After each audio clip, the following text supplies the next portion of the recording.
Assalamualaikum warahmatullahi wabarakatuh. Kami dari kelompok 2 mata kuliah Landasan Pendidikan akan menjawab dan menjelaskan pertanyaan-pertanyaan yang sudah diberikan oleh dosen pengampu kami, yaitu Ibu Ropiko Hasan Harahap, SPD MPD. Dan selanjutnya kami akan memperkenalkan anggota kelompok kami yang terdiri dari 5 orang. Yang pertama ada saya sendiri, Lisa Aprianti. Yang kedua ada Anissa Ulhoiroh. Yang ketiga Ismi Fadilah. Dan yang keempat Rizky Nafi Arambe. Yang terakhir ada Sutriyono. Nah, materi yang pertama yaitu apa saja komponen pendidikan itu yang akan dibawakan oleh Sutriyono. Kepada Sutriyono saya persilahkan. Baiklah, terima kasih kepada moderator yang telah memberikan kesempatan bagi saya untuk menjelaskan materi. Saya akan menjelaskan komponen pendidikan itu apa saja. Komponen pendidikan dapat dibagi menjadi 7 bagian. Yang pertama, tujuan pendidikan. Tujuan pendidikan, setiap kegiatan memiliki proses, pasti memiliki tujuan. Begitu juga dalam pendidikan pasti memiliki tujuan yang akan dicapai. Tujuan pendidikan adalah untuk menjadikan seseorang atau kelompok terjadi perubahan arah yang lebih baik, dan juga adanya perubahan sikap perilaku yang baik akibatnya dalam pendidikan. 2. Peserta didik. Pendidikan tidak akan terjadi apabila tidak ada peserta didik atau siswa. Pada hakikatnya, peserta didik bertugas sebagai pelaku pendidikan dan sebagai target pendidikan. Peserta didik tidak terbatas pada anak usia SD sampai SMA, namun lebih luas lagi, yaitu mencakup seluruh individu atau kelompok yang menjadi subjek pendidikan. 3. Pendidik. Selain peserta didik sebagai penerima informasi, komponen pendidik yang juga sangat berperan adalah pendidik sebagai penyampai informasi. Pendidik tidak hanya pada guru di satuan pendidikan, tetapi yang berperan sebagai pendidik juga, termasuk orang dewasa, tua siswa, pemimpin masyarakat, dan pemuka agama, yang bertugas sebagai penyampai informasi agar menuju perubahan yang lebih baik. 4. Metode pendidikan. Metode pendidikan adalah cara untuk menyampaikan informasi atau materi pelajaran. Metode yang sering digunakan adalah metode ceramah, metode diskusi, metode eksperimen, yang dipandu dengan model-model pembelajaran yang sesuai dengan materi yang disampaikan. 5. Isi pendidikan atau materi pendidikan. Komponen pendidikan selanjutnya adalah materi pendidikan. Materi suatu pelajaran dalam tingkat, misal SMP, pasti sama dengan MTS. Hal ini terjadi karena adanya standar yang diatur dalam kurikulum, begitu juga dalam prosedur penilaian dan pendekatan pembelajaran. Dalam satuan pendidikan diatur juga dalam kurikulum materi pembelajaran dalam satuan pendidikan. Tentunya disesuaikan dengan tingkatan satuan pendidikan. 6. Lingkungan pendidikan. Lingkungan pendidikan adalah segala segi kehidupan dan kebudayaan. Hal ini karena pendidikan berkembang juga berdasarkan perubahan kebudayaan, sehingga pendidik tidak hanya berada di lingkungan sekolah saja, tetapi juga ada di lingkungan masyarakat. Dalam disimpulkan, lingkungan pendidikan merupakan suatu hal yang ada dalam sekeliling peserta didik yang berkaitan langsung maupun tidak langsung terhadap aktivitas peserta didik. 7. Alat dan fasilitas pendidikan. Untuk menunjang tercapainya tujuan pendidikan, komponen pendidikan yang terakhir adalah fasilitas. Fasilitas sebagai penunjang juga harus terpenuhi, misalnya laboratorium, lapangan olahraga, internet, dan sebagainya. Mengapa harus ada fasilitas? Meskipun tanpa fasilitas, pelajaran masih bisa dikerjakan namun tidak akan maksimal tujuan yang dicapai apabila fasilitas tidak terpenuhi. Baiklah, terima kasih. Selanjutnya saya kembalikan kepada moderator. Baik, terima kasih kepada Sutriyono yang telah membawakan materinya dengan baik. Selanjutnya, materi apa itu jalur pendidikan dan bagaimana jalur pendidikan di Indonesia yang akan dibawakan oleh Anissa Uluhairah. Kepada Anissa Uluhairah, saya persilakan. Terima kasih kepada moderator. Selanjutnya saya akan menjelaskan apa itu jalur pendidikan dan bagaimana jalur pendidikan di Indonesia.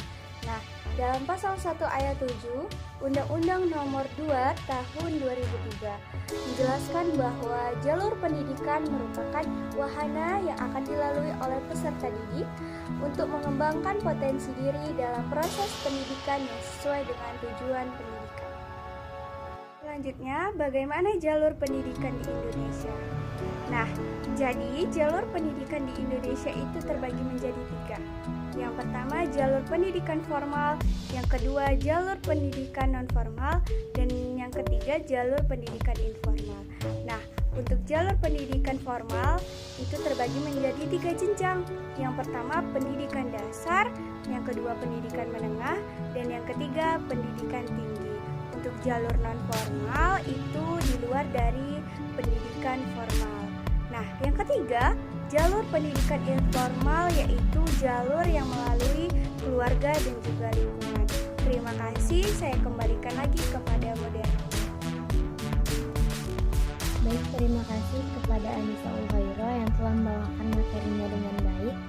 Selanjutnya, materi apa itu jenjang pendidikan dan bagaimana jenjang pendidikan di Indonesia yang akan dibawakan oleh Rizky Nafiarambe. Pada Rizky, saya persilakan. Saya, atas nama Rizky Nafiarambe, ingin menjelaskan apa itu jenjang pendidikan dan bagaimana jenjang pendidikan di Indonesia. Jenjang pendidikan adalah tingkatan pendidikan yang telah dikukuhkan berlandaskan strata atau hierarki dan level pengembangan siswa, misi yang akan diraih, dan keterampilan yang akan diperkembangkan. Bagaimana jenjang pendidikan di Indonesia? Menurut pasal 1, angka 8, Undang-Undang Nomor 20 Tahun 2003 tentang Sistem Pendidikan Nasional, jenjang pendidikan merupakan tahapan yang ditetapkan berdasarkan tingkatan pengembangan peserta didik. Selain itu, tahapan ini juga dibagi menurut tujuan yang ingin dicapai dan kemampuan yang akan dikembangkan serta menyeluruh. Indonesia memiliki jenjang pendidikan yang diklasifikasikan dalam beberapa tahap, di antaranya pendidikan di usia dini atau pendidikan dasar, pendidikan menengah, dan yang terakhir, pendidikan tinggi. Pendidikan dasar adalah jenjang yang menjadi dasar untuk melanjutkan ke pendidikan menengah. Pendidikan dasar umumnya adalah sekolah SD, MTS, MIN, sedangkan pendidikan menengah yang dijadikan kelanjutan dari pendidikan dasar. Pendidikan menengah ini terdiri dari umum dan kejuruan berbentuk SMA, SMK, atau MAK. Pendidikan tinggi, jenjang pendidikan tinggi yang meliputi program pendidikan diploma, sarjana, magister, spesialis atau dokter. Baik, terima kasih kepada Rizky Nafiarambe yang telah membawakan materinya. Materi selanjutnya, apa itu jenis pendidikan, yang akan dibawakan oleh Ismi Fadilah. Kepada Ismi Fadilah, saya persilakan. Baik, terima kasih kepada moderator yang telah memberi kesempatan kepada saya untuk menjelaskan jawaban dari pertanyaan yang telah diberikan.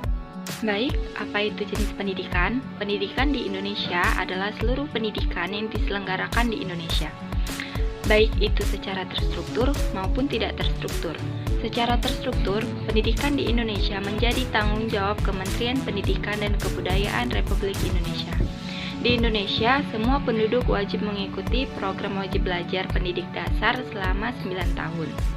Saat ini, pendidikan di Indonesia diatur melalui Undang-Undang Nomor 20 Tahun 2003 tentang sistem pendidikan nasional pendidik di Indonesia, terbagi ke dalam 3 jalur utama, yaitu formal, non-formal, dan informal. Pendidikan juga dibagi ke dalam 4 jenjang, yaitu anak usia dini, dasar, menengah, dan tinggi. Jenis pendidikannya ada pendidikan umum yang merupakan pendidikan dasar dan menengah yang mengutamakan perluasan pengetahuan. Ada pendidikan kejuruan yang merupakan pendidikan menengah yang mempersiapkan peserta didik terutama untuk bekerja. Ada pendidikan akademik yang merupakan pendidikan tinggi program sarjana. Selanjutnya, ada pendidikan profesi yang merupakan pendidikan tinggi setelah program sarjana. Kemudian, ada pendidikan vokasi yang merupakan pendidikan tinggi yang mempersiapkan peserta didik untuk memiliki pekerjaan. Pendidikan keagamaan yang merupakan pendidikan dasar, menengah, dan tinggi yang mempersiapkan menjalankan peranan ilmu terhadap ajaran agama. Pendidikan khusus merupakan penyelenggaraan pendidikan untuk peserta didik yang kebutuhan khusus. Baik, terima kasih. Kemudian saya akan kembalikan ke moderator. Terima kasih kepada Ismu Fadla yang telah membawakan materinya dengan baik. Mungkin demikian yang dapat kami sajikan dalam video ini. Semoga bermanfaat bagi semua yang melihatnya. Maaf jika ada salah kata atau perbuatan yang tidak mengenakan di hati penonton semuanya. Kami ucapkan terima kasih. Wassalamualaikum warahmatullahi wabarakatuh.